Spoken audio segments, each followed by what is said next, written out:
I'm not a romantic on Indian systems of medicine like my senior colleague, Mr. Oscar Fernandez, or my friend Sudhanshu Trivedi, but I'm a believer in making the Indian system of medicine a much stronger system, anchored in science, research, and most importantly, in written clinical documentation.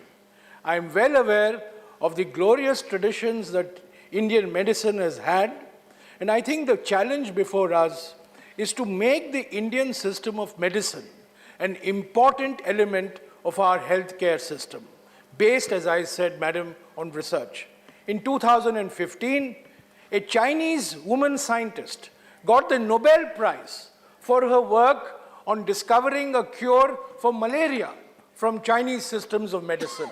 And I see no reason why in the next 10 years, an Indian scientist cannot get the Nobel Prize in physiology and medicine for discovering a cure for any of our ailments through the Indian systems of medicine.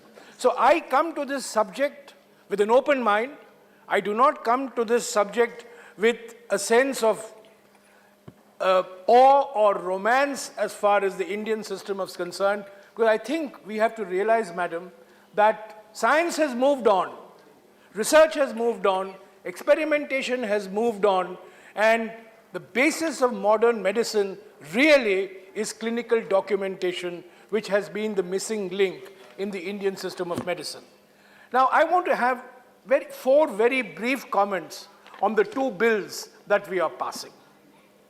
The National Health Policy of 2017 talks of integrative health care. The Kasturirangan Committee on the Draft Education Policy talks about medical pluralism. I myself, when I spoke on the Ayush Ministry a couple of months ago, advocated an integrated system of medical education, not a separate system of medical education, but an integrated system where you have core courses, where you have common foundation courses, and then you have specialization either in modern allopathy or in the Indian system of medicine. Now, unfortunately, instead of integrating, we are now disintegrating. We passed the National Medical Commission bill last year. Today we are passing two bills, one for Ayurveda and Unani and Siddha, and another for homeopathy. And soon, presumably, the minister will come with another bill for a national commission for yoga and naturopathy. Madam, instead of bringing them together, we are pulling them apart. What India needs is an integrated education system for medicine.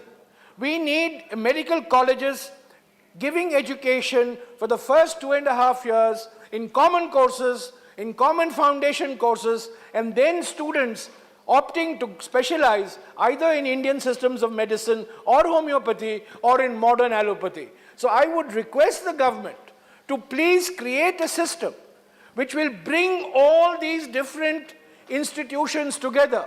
Maybe now that you have different commissions, you need an apex super commission to bring all these commissions together so that education in medicine is imparted in an integrated manner. You can start in the All India Institute of Medical Sciences, you can start in JIPMER, in Puducherry, in the institutions that are under the control of the central government. But I do wish to reiterate that India's healthcare requires integrated medical education, where allopathy, homeopathy, Ayurveda, Unani, tribal systems of medicine all get integrated for the first 2.5, 3 years, and then specialization takes place. So I request the Honorable Minister to please give thought to bringing an integrated structure and not these silos that we have created.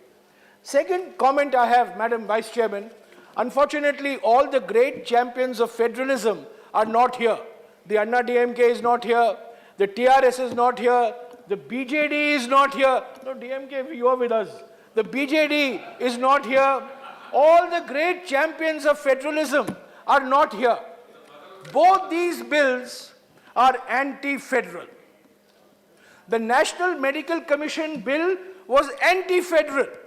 And I want to place on record my deep sense of gratitude to the Home Minister when it was pointed out to the Home Minister that the National Medical Commission bill was going to undermine the rights of states. He intervened and convinced the Health Minister that the bill should be amended.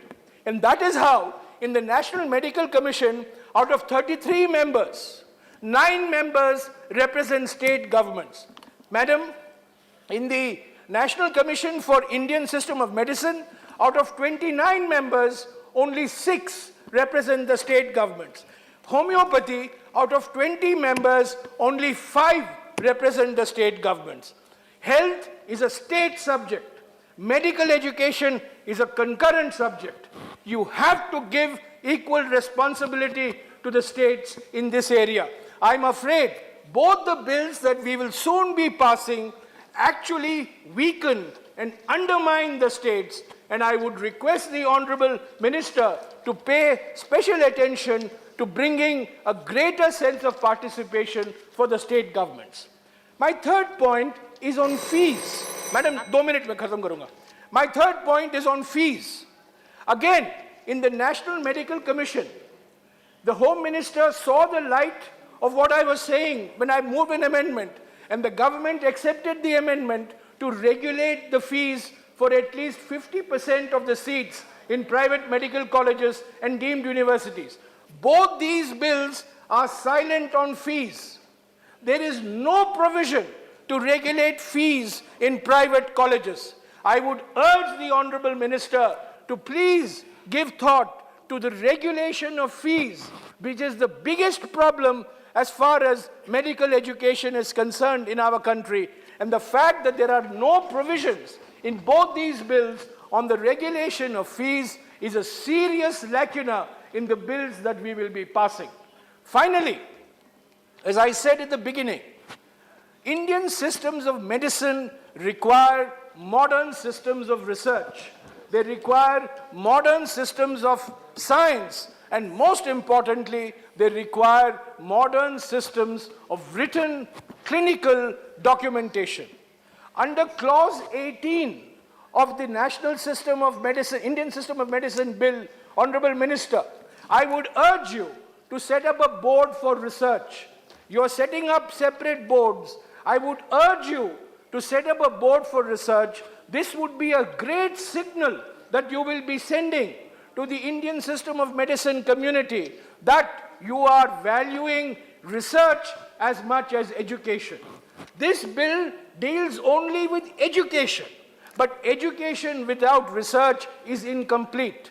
Research without education is meaningless, and therefore we need to integrate education and research, and a very simple way would be to add under Clause 18 of this bill, the Indian System of Medicine Bill, a separate board for research, and bring top-flight people in the modern scientific field to bring modern science into the practice, the theory of Indian systems of medicine.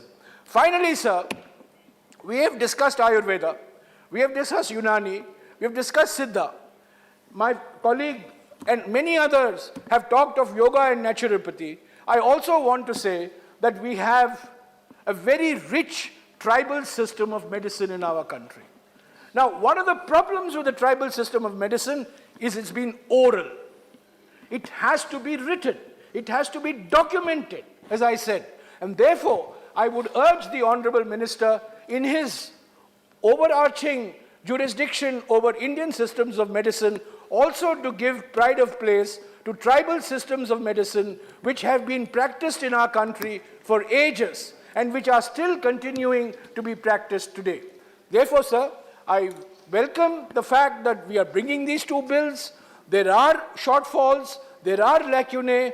I would urge the Honorable Minister to have these bills passed, go back and see how the lacunae in these bills can be addressed. And the most important, in my view, is to bring modern science, modern research into Indian systems of medicine. Let us not poo-poo modern science. Let us not assume that we knew everything about modern science 1,000 years ago. Science has moved on. Science keeps moving.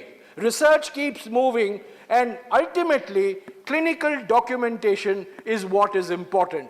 So therefore, sir, with these words, even though I do not belong to my good friend Oscar Fernandez's school of thought, he keeps trying to convince me every time he sees me about the virtues of Gomutra and all other traditional modes of treatment. My ears are open, my mind is open. I have a skeptical approach. I'm agnostic. I'm not atheist in this approach. But as I said, there are people who are romantics. But also, sir, I should point out, there are also many hypocrites.